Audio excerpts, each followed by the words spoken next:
একটি দ্রব্য 210 টাকায় বিক্রি করায় 40% লাভ হয়, দ্রব্যটির ক্রয় মূল্য কত হবে?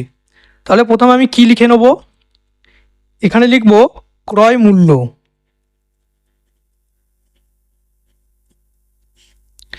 এখানে লিখব বিক্রয় মূল্য।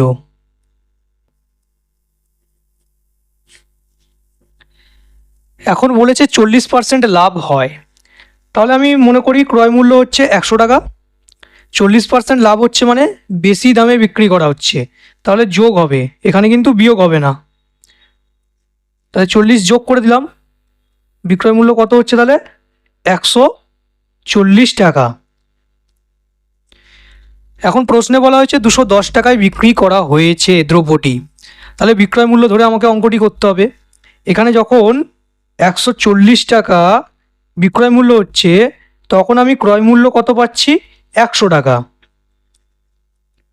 তাহলে যদি 1 টাকা বিক্রয় মূল্য হতো, তখন ক্রয় মূল্য কত পেতাম, এই 100-র নিচে এই 140 বসে যাবে, ঐকিক নিয়মে অঙ্কটি করতে হবে। প্রশ্নে বলা হয়েছিল 210 টাকা বিক্রয় মূল্য, তাহলে এখন 210 টাকা যদি বিক্রয় মূল্য হয়, তাহলে কত টাকা ক্রয় মূল্য হবে সেটা বার করতে হবে। ওপরের যেমন 100 ছিল বসে গেল, 210টা ওপরে গিয়ে গুণ হয়ে যাবে, নিচে 140 বসবে। ঐকিক নিয়মের একদম সোজা অঙ্ক, এগুলো তোমরা ঐকিক নিয়মে আগে করেছো, সেই পদ্ধতি শুধু প্রয়োগ করলেই হয়ে যাবে। এখানে আমি কাটাকুটি করব, 0 0 কাটলাম, 7 2 14, 3 7 21, 2 দিয়ে 100কে কাটলে 50। তাহলে পরিষ্কার দেখা যাচ্ছে ওপরে 50 আর 3 গুণ হয়ে আছে, তাহলে এদের দুজনকে গুণ করলে কত পাবো 150, মানে 150, 3 5 15, 3 0 0। এই 150 যে টাকাটা পেলাম, এটা আসলে কি পেলাম না, আমি ক্রয় মূল্য পেলাম।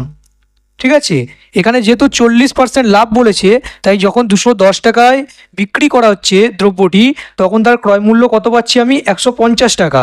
তাহলে এখানে যে 4টে অপশান আছে তার মধ্যে দেখো বিয়ের দাগের যে 150 আছে, ওটাই আমাদের কারেক্ট অ্যান্সার হবে।